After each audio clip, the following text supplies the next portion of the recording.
বন্ধুরা আজকের ভিডিওটি কিন্তু সম্পূর্ণ অন্যরকম হতে চলেছে, তার জন্য কিন্তু অবশ্যই ভিডিওটি শেষ পর্যন্ত দেখতে হবে।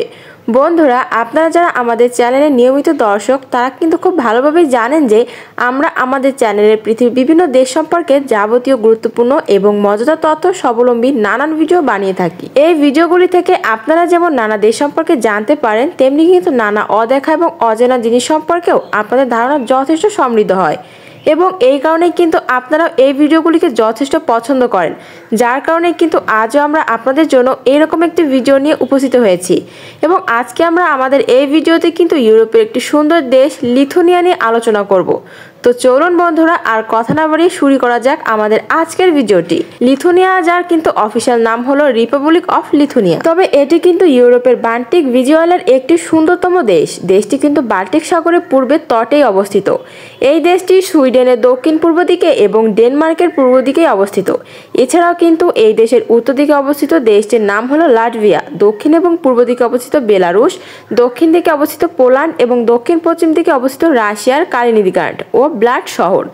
লিথুনিয়া দেশটির মোট আয়তন হলো প্রায় 16,300 স্কয়ার বর্গ কিলোমিটার, তবে এবং দেশটি কিন্তু মোট জনসংখ্যা হলো প্রায় 27,93,000-এরও আশেপাশে, অর্থাৎ প্রতি স্কয়ার কিলোমিটার এখানকার জনসংখ্যার ঘনত্ব প্রায় 43 জন। লিথুনিয়াকে বলতে গেলে একটি সম্পূর্ণ খ্রিস্টান দেশ। এদেশে কিন্তু মোট জনসংখ্যা প্রায় 93% মানুষই খ্রিস্টান ধর্মাবলম্বী, তবে এদের মধ্যে কিন্তু 75% মানুষ আবার ক্যাথলিক, খ্রিস্টান এবং বাকি 20% মানুষ কিন্তু অন্য ধর্মেরও রয়েছে, তবে এই অন্য ধরনের খ্রিস্টানদের মধ্যেও পড়ে। এছাড়াও কিন্তু লিথুনিয়ার বেশ কিছু জাতিগত গোষ্ঠীর প্রভাব দেখা যায়, যদিও এই দেশের প্রায় 90% মানুষই লিথুনিয়ার গোষ্ঠীর অন্তর্ভুক্ত, তবে তাছাড়াও কিন্তু এখানে প্রায় 6% পোল্যান্ড, 5% রাশিয়ান এবং কিছু সংখ্যক বেলারুশিয়ান ও ইউক্রেন জাতিগত গোষ্ঠীর লোকদেরও উপস্থিতি চোখে পড়ে। তবে এই দেশের নাগরিকদের লিথুনিয়ার নাগরিক বলা হয় এবং এই দেশের জাতীয় ভাষা কিন্তু লিথুনিয়ার নামেই পরিচিত। তবে এই দেশটি কিন্তু 1947 সালে 14 ফেব্রুয়ারি স্বাধীনতা লাভ করে, তাই জাতীয় মর্যাদার দিক থেকে এই দিনটি কিন্তু খুবই গুরুত্বপূর্ণ, অপরিসীম। এখানে মূলত ইউনিটি সেমি প্রেসিডেন্সিয়াল রিপাবলিক ধরনের সরকারও দেখা যায়, তবে এই দেশে কিন্তু পার্মানেন্টের নাম হলো সেইমাস। লিথুনিয়ার রাজধানী এবং সবচেয়ে বহরের নাম হলো ভিলিনিয়াস এবং জাতীয় মুদ্রা হলো ইউরো।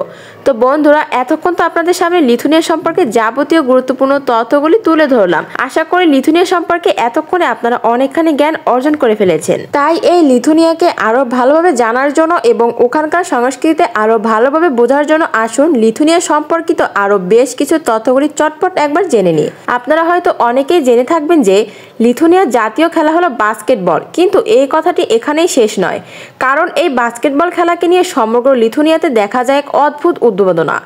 আসলে লিথুনিয়াতে এই বাস্কেটবল খেলার জনপ্রিয়তা প্রথম বাড়তে শুরু করে 1980 সাল নাগাদ, কারণ এই সময় লিথুনিয়ার জাতীয় বাস্কেটবল টিম প্রথমবারের জন্য ইউরো বাস্কেট কাপ জয়ী হয়েছিলেন এবং এর পরপর থেকেই কিন্তু লিথুনিয়া 1 নম্বরে খেলা হয়ে যায় বাস্কেটবল। তবে আজও আপনি যদি কোনোদিনও এখানে বেড়াতে যান তাহলে রাস্তাঘাটে এমন অনেক বাচ্চা দেখতে পাবেন যারা কিন্তু বাস্কেটবল খেলছে।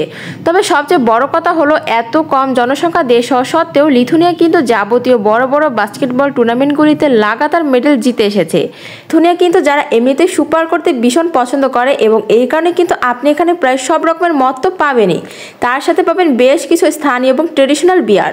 তাই কিন্তু সুরাপানের প্রেমিক হলে লিথুনিয়া আপনাকে একবার হলো যেতেই হবে। হয়তো অনেকেই জানেন না, কিন্তু পৃথিবীর সবচেয়ে ভালো মানের আম্বার এখানেই পাওয়া যায়। এত ভালো মানের আম্বার কিন্তু লিথুনিয়াতে ছাড়া অন্য কোথাও পাওয়াই যাবে না। এত ভালো মানের আম্বার কিন্তু বাল্টিক সাগরের গভীর জলের নিচেই পাওয়া যায়, যা মূলত নিজের রং এবং সৌন্দর্যের জন্য বিখ্যাত। লিথুনিয়ানরা কিন্তু এই আম্বারের জন্য যথেষ্ট গর্ববোধ করে, কারণ লিথুনিয়ানরা তারা মনে করেন যে এই আম্বার তাদের আমাদের ঐতিহাসিক ও ইতিহাস সংস্কৃতির এক অবিচ্ছেদ্য অংশ। লিথুনিয়ায় কিন্তু আপনি খুব একটা জঙ্গল বা পাহাড় পর্বত দেখতে পাবেন না, কিন্তু তা বলে এটা কখনই মনে করবেন না যে লিথুনিয়ার প্রাকৃতিক সৌন্দর্যে কোনো খামতি আছে, কারণ এখানে ঘন ঘন জঙ্গল না থাকলেও সবুজের এক ফোঁটা এখানে সর্বত্রই দেখা যায়। তবে এখানে কিন্তু গ্রামগুলি অসাধারণ সৌন্দর্যে পরিপূর্ণ। মন মাতানো পরিবেশ, শান্ত হওয়া এবং সবুজের ছটা দিয়ে সমৃদ্ধ এই গ্রামগুলি আপনি একবার দর্শন না করলে এখানকার সৌন্দর্য আপনি অনুভব করতে পারবেন না। তাই আপনি যদি শহরের জীবন থেকে ক্লান্ত হয়ে গিয়ে থাকেন তো কয়েকদিন ছুটি কাটানোর জন্য আপনাকে কিন্তু অবশ্যই লিথুনিয়া দেশটি বেছে নিতেই হবে। বন্ধুরা এই দেশটি সম্পর্কে আপনার মতামত নিচে কমেন্ট করে কিন্তু আমাদের জানাতে পারেন। ভিডিওটি ভালো লাগলে অবশ্যই লাইক করবেন এবং শেয়ার করে অন্যদেরকেও জানাবেন। এবং আপনি যদি আমাদের চ্যানেলে নতুন হন তাহলে কিন্তু চ্যানেলটি অবশ্যই সাবস্ক্রাইব করবেন। আমাদের ছোট্ট মায়াজাদা চ্যানেলের পাশে থাকার জন্য অসংখ্য ধন্যবাদ।